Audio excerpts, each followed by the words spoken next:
The Concord did not build the threshold to keep something dangerous locked inside. They built it to keep every species that came after them exactly where they already were. Humanity did not know that. Humanity had been a Concord member for 11 months, 4 days, and had never once been told what the warning actually meant. So when the survey ship Amundsen found a structure the size of a small moon, sealed under 17 independent containment fields, humanity did the thing every other species in the galaxy had been too afraid to do for 600 years. It knocked. The warning had arrived with humanity's membership packet, filed under Appendix 14C, in language so procedurally flat it read like a shipping manifest. The threshold designation applies to First Builder Site 1. Access is prohibited under the Sundering Accord, ratified by all current Concord members. Violation carries immediate expulsion and forfeiture of protected status. No explanation, no history, just the kind of sentence a species writes when it has stopped needing to explain itself to anyone. Humanity's Accord liaison, a mid-level clerk with better things to do, had translated it, filed it, and forgotten it existed. Nobody on the Amundsen had read Appendix 14C, they had read the coordinates. Warden Diplomat Threlvash arrived 11 days later, and he arrived smiling, because he always arrived smiling. It was a professional habit built over 4 centuries of compliance work. The same way a dentist smiles before telling you the extraction will only take a moment. He did not raise his voice. Kevareth diplomats rarely did. Volume was in their culture an admission that reason had already failed. "This is a matter of some seriousness," he said, in English rendered with the faint over-precision of something learned rather than spoken from birth. "But not, I think, one that requires panic. Return what you have taken, reseal what you have opened. We will speak of consequence afterward calmly, as species who intend to remain neighbors." He said neighbors the way one says it to a dog that has dug up the garden, fond, patient, and entirely unconcerned about being disobeyed twice. Behind him, on the official channel, the Accord's formal notice arrived in text. This transfer constitutes no treaty obligations, no inherited protections, and no precedent. The threshold remains First Builder property under joint Concord stewardship. Human access is not authorized, was never authorized, and will not be retroactively authorized. It was the kind of sentence built by a species that had spent 6 centuries perfecting the art of saying no without ever raising its voice. Humanity, reading it, mostly noticed that the aliens had bothered to specify, not authorized, 3 separate ways, as if repetition were a substitute for a reason. Nobody found a reason anywhere in the document, because there wasn't one to find. That, more than anything else, was the insult. The Concord fleet held position 4 light hours out, not close enough to be a threat, close enough to be a fact. Threlvash's second communication, 20 minutes later, was shorter and colder, and this time it wasn't addressed to a diplomat. It was addressed to the mission commander directly. "You do not understand what you have found. You are not equipped to understand it. I am equipped to explain it to you once you have returned it." Somewhere on the Amundsen, a junior engineer named Dr. Naomi Echterberg read that line 3 times, and then did something nobody in the command chain expected. She laughed once quietly and said she wanted to go inside. Echterberg's expertise wasn't linguistics exactly, though people kept calling it that. She read architecture the way most people read warning labels, not the words stamped onto a surface, but the load, the stress patterns, the places where a structure had been built to fail on purpose so that something else wouldn't. 9 years earlier, she had published a paper arguing that certain Concord ruined sites contained deliberate structural warnings, encoded not in language but in geometry, load-bearing sentences. She'd called them sentences a building could say by refusing to stand up straight. The paper had been quietly declined by 4 journals and loudly mocked at one conference, where a senior colleague had suggested she was reading intention into erosion. She had not published again for 6 years. She had also not stopped being right. "They've been telling us not to go in for 600 years, she said, standing in front of the threshold's outer seal, a surface etched with geometry that made her stomach drop the way a held breath drops when it's finally released. "But look at what they actually wrote here. It's not a threat. It's a boundary marker. Threats say stay back or be destroyed. This says stay back, this belongs to everyone equally, and if you go in alone, you'll stop belonging to everyone equally." She reached out and touched a seam in the outer plating that nobody else had thought to check for load distribution. "They didn't lock this because it's dangerous. They locked it because whoever opens it stops being equal to the rest of you. She paused because the sentence needed the pause more than it needed emphasis. I'm not interested in a weapon. I'm interested in whatever made them decide that fairness was worth 600 years of lying about why. The outer seal came apart in 11 hours, not because it was weak, but because Ichterberg had stopped trying to break it and started trying to read it. And once she understood which sections were structural warning and which were merely structural, the door opened the way doors open when you finally use the handle instead of the wall next to it. What lay beyond was not a weapon vault. It was a factory, vast and mostly dark, its center dominated by a fabrication core the size of a cathedral, cold and silent and unmistakably still capable of working. Doctor. Lynn Bracewell had spent 4 years being professionally embarrassed for a single paper. A materials thesis arguing that certain alloys could theoretically repair themselves at the molecular level given a persistent low-grade energy field. A claim 2 peer reviewers had independently called thermodynamically naive. She had kept the rejection letters. She was holding one, folded in her jacket pocket, out of habit rather than sentiment, when she put her hand against the inner wall of the fabrication core and went completely still. "It's healing," she said, and did not move for 11 seconds, which for a materials scientist standing in front of the find of the century is a very long time to not move. This scratch right here from our own drill bit an hour ago, it's 20% regrown already. The molecular lattice is actively organized, self-templating along a repair vector. It's not a coating. It's not nanotech in the way we mean it. The material itself is instructed. She sat down, right there, on the cold floor of a structure 6 centuries older than her species' written history, because her legs had stopped agreeing to hold the rest of her up. My thesis committee said this was thermodynamically impossible. She looked at the wall for a long moment. They were describing the theory correctly. They just assumed nobody had ever built the thing they were describing. Behind her, the wall kept quietly closing the scratch, indifferent to 4 years of rejection letters, in no hurry at all. Commander Tomas Reyes found the drive section 40 minutes later, 3 levels down, in a chamber shaped less like an engine room and more like a cathedral built around a single suspended ring, 11 meters across, threaded with channels that didn't correspond to any propulsion architecture in the Concord's licensed catalog.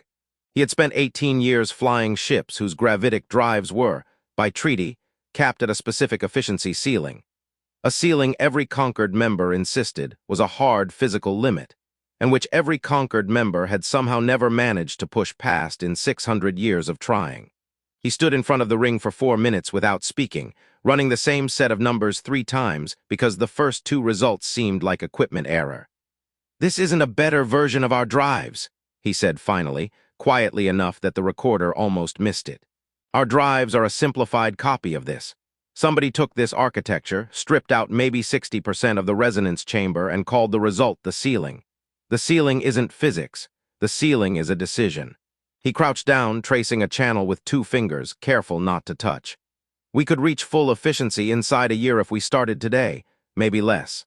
Then he sat down on the floor next to Bracewell, not because his legs had failed him the way hers had, but because it seemed, suddenly, like the correct thing to do in a room that had just quietly explained that an entire species' technological ceiling had been an agreement, not a wall. Dr. Priya Nandakumar found the archive core last, and it was the discovery that made the previous 2 look small. It wasn't data storage in any format the Concorde used, no crystalline lattice, no photonic array, nothing that responded to a standard interface. It responded instead to proximity to intention, activating not when queried, but when someone stood close enough and thought hard enough about wanting to understand it.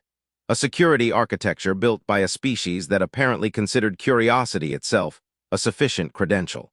Nandakumar had spent 11 years being the Accord office's least consulted cryptographer, mostly because her specialty, pre-Concorde notation systems, was considered a dead field by everyone who'd never needed it to be alive.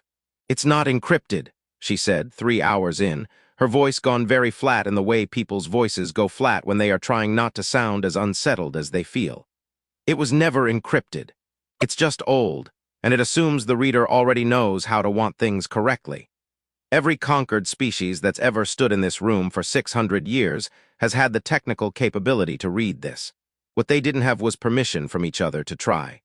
She pulled the first fragment up, translated, and read it aloud once, and then did not read anything aloud again for several minutes. The first builders didn't die out from war. They died out from asymmetry. One faction got this technology 50 years before the others adjusted, and the gap never closed. It doesn't say they fought over it. It says the gap alone was enough. She looked up. The Sundering Accord isn't a vault seal. It's a peace treaty with only one clause. Nobody gets to have what killed them. She was quiet for a moment, and then, because the room seemed to want it, added the thing none of them had said yet. We already opened it. The conquered compliance fleet crossed into weapons range 14 hours after Threlvash's final warning, and the ultimatum that arrived with it was not written by a clerk. You have been given 72 hours from receipt of this notice to reseal the threshold, surrender all extracted data and materials, and submit command personnel for tribunal review. Failure to comply will result in immediate expulsion from the conquered and the authorization of proportional force. It was, by Kevareth standards, a document written in a hurry, and the tell was in a single phrase Threlvash had never used in 6 centuries of formal correspondence: proportional force. A term the Accord Office typically reserved for species it no longer expected to reason with. Echterberg read it twice, then looked at Reyes and Bracewell and Nandecumer still sitting on the floor of a factory built by ghosts, and said the only thing that felt true. 72 hours isn't a deadline, it's a head start. Then she asked Reyes how long it would take to get the drive ring stabilized enough to matter. The 72 hours did not pass quietly. It passed at a pace nobody on the Amundsen had experienced before. 3 teams working the fabrication core, the drive ring, and the archive core in overlapping shifts, sleeping in scavenged intervals, running Reyes' numbers against Bracewell's alloy data against Nandecumer's translated schematics, until, at hour 51, something clicked that none of them had been looking for directly. Every conquered warship's gravitic drive, Reyes confirmed against the archive, was tuned to a licensed derivative of the exact resonance architecture suspended in the chamber below them, simplified, capped, and critically still keyed to the original harmonic signature, because nobody who'd built the derivative 6 centuries ago had ever imagined a day when someone outside the conquered would hold the original. The deadline expired at 600 ship time. The conquered fleet did not wait for a countdown. It began its approach the moment the clock ran out. 11 cruisers moving in the compressed, disciplined formation of a species that had never once in 600 years needed to fight anyone who understood its own engines better than it did. Reyes had the drive ring live by 5:47. Nandecumer had the harmonic signature isolated by 5:52. Echterberg gave the order at 6:01, 1 minute past deadline, because she wanted the record to show the conquered fired first on the clock, not on the tech. The ring didn't fire a weapon. It broadcast a resonance pulse tuned to the exact frequency every conquered drive shared with its own architecture, a frequency none of them had ever needed to defend against, because none of them had ever imagined facing it. 4 cruisers lost drive coherence in the first 90 seconds, their gravitic fields stuttering into a stall that no amount of manual override could correct, because the override protocols were themselves built on the same compromised frequency. The remaining 7 adjusted fast. Kevareth engineering was good, and for 11 seconds 3 cruisers managed a partial phase shift that should have taken them clear of the resonance band entirely, a maneuver Reyes would later admit he hadn't accounted for and had to counter in real time by widening the pulse a half octave. It worked. 2 more cruisers stalled. The remaining 5 held position, weapons hot, and did not fire, because a warship with a dead drive is not a target worth wasting ordnance on, and a fleet commander who has just watched 6 centuries of technological certainty evaporate in 90 seconds needs a moment to decide what kind of species he is dealing with. 1 cruiser broke formation and retreated toward the fleet's rear line, its captain apparently unwilling to gamble a functioning ship against a weapon nobody understood. Echterberg let it go and told Reyes not to widen the pulse to catch it. "It's not about winning the fight," she said.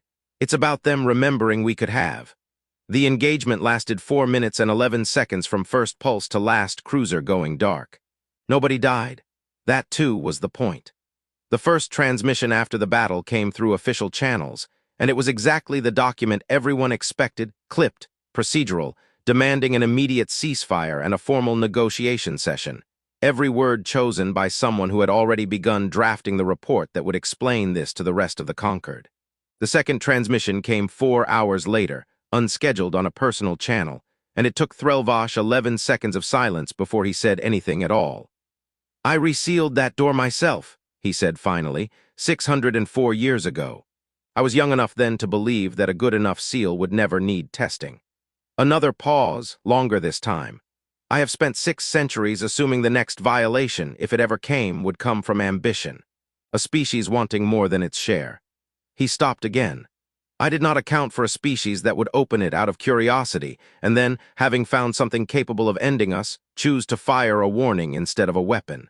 The word he used next did not translate perfectly, but the closest human equivalent, the one the ship's linguist would flag in the transcript, was audacious, not as an insult, but as something closer to reluctant, exhausted respect. "I was wrong about one specific thing," Threlvash said. "I assumed a species young enough to ignore our warning would also be young enough to misuse what it found. You did not misuse it. You used it exactly once, exactly as far as necessary, and then you stopped." He did not apologize for the ultimatum. He did apologize, in the careful, procedurally allergic way of a diplomat unused to the shape of the word, for having assumed the worst of a species he had never actually met. HFY was already 3 archive fragments deep into the fabrication core's manufacturing schedule by the time the second transmission finished, and she answered it the way she answered most things, by reframing the problem instead of accepting the ending. "We're not asking to keep the whole thing," she told him. "We cracked 40% of the alloy chemistry ourselves in the last 3 days. Give us the full fabrication protocols on a 10-year phased release, tied to Concord oversight the whole way through, and you get a partner who already knows how to be careful with this instead of a species that has to rebuild your 600 years of caution from scratch." Threlvash did not answer immediately. When he did, it was one word, procedurally neutral, personally exhausted, and it was enough. Acceptable. 3 weeks later, the Amundsen survey logs would record the Threshold's fabrication core running at 11% capacity under joint Concord human supervision. Its first sanctioned output, a set of structural alloy samples, destined for a research annex nobody had gotten around to naming yet. Dr. Naomi HFY was not there for the ribbon cutting. She was 3 decks down, alone, standing in front of a section of the outer seal she hadn't finished translating, running her fingers along a geometry that hadn't said everything it had to say yet, already thinking about what came after this, the way she always was, before anyone else in the room had finished celebrating what had just happened.